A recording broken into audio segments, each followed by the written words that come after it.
Did you ever wonder why hearing aids are so expensive?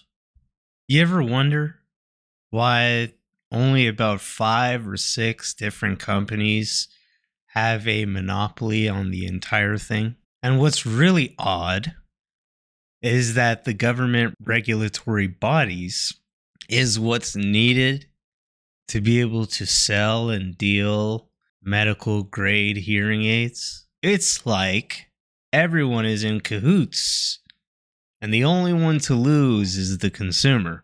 It's really odd to me that prices are so high for a product that it's made overseas for cheap labor, including China and Mexico, and then back into the country. It's odd that all of the work is exported, yet these big companies are getting or benefiting from social services here in this country. So it's almost like profiteering or double dipping. Today, we're about to expose the hearing aid monopoly because I think, and not only me, but many experts believe there's going to be a hearing loss pandemic. And that's simply because the baby boomers are all aging.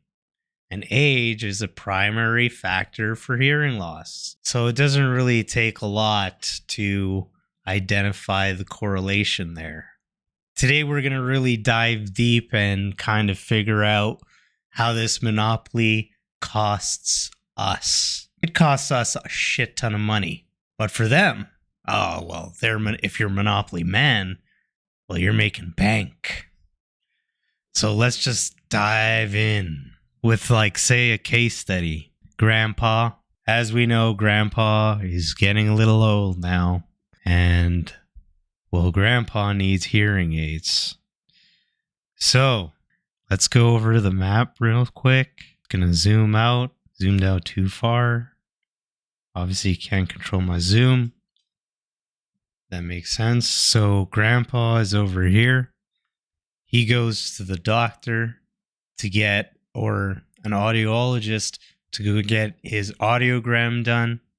And that audiogram or that prescription is then flown like that all the way back to China, where they're going to model that.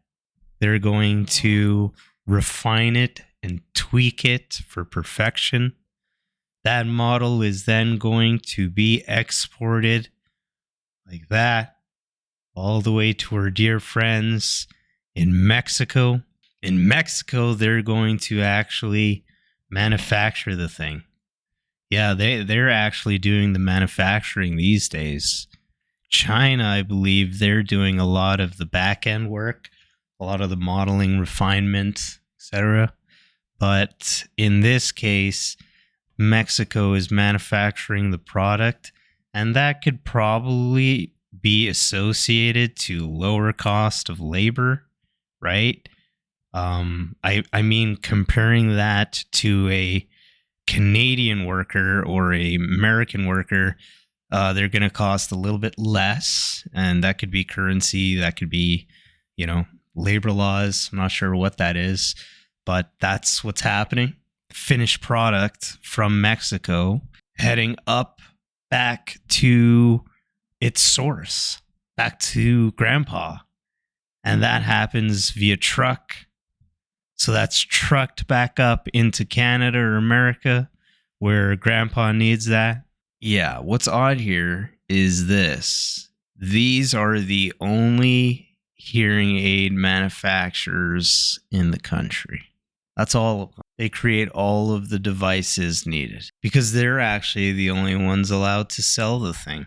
They're the only ones allowed to profit off of hearing aid technology. I'm sure if you studied hearing aid parts, you'd probably be able to design one for yourself in a matter of a few months of hard work and dedication. It's not rocket science, but they're trying to make it look like it's rocket science so that they can control the market, profiteering. That much is kind of understood. So these guys are all in cahoots. We think that they're all competing with one another, but no, they're not competing with one another. On the surface level, they're competing, but they're not actually competing. They're just they meet with each other. They talk with each other. They know what they're going to be priced at. They know what their brand identity is. It's like gangs set up streets, and they know of each other's existence, and they don't cross really those thresholds because, for obvious reasons, but they create their own little niches. The thing is that what this lacks is the free market. Because if we had a free market where, you can have innovation, you could have new businesses, new people coming in, changing the game. And we see that everywhere, right? Like we see that in everything, in all aspects of our life. That's why businesses evolve. That's why consumer products evolves. That's why the consumer evolves. They know like what they can get now. But the thing is, for this monopoly, you don't really need to innovate because of the regulatory bodies that control the sale of hearing aids as a medical grade device. And that regulatory body has only really given a license for these people to sell and to deal, which is like a huge part of the problem because therein lies the chokehold, right? Doesn't really require that much to understand how that has impacted pricing and the lack of innovation. And if you don't really have anything to worry about, then why would you change anything? There would be no point in changing. Most of the work, 80% of the work, is literally exported over to China and Mexico. Yet these companies are thriving off of our social services and government benefit programs because they're health related devices. So they're double dipping.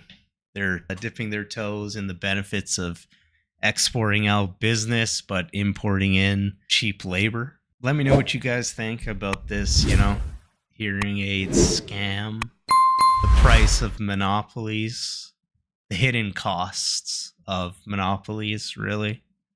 And the only ones paying are people like you and me. Because Monopoly Man, he's laughing it to the bank, right? He doesn't really care about the things that we care about.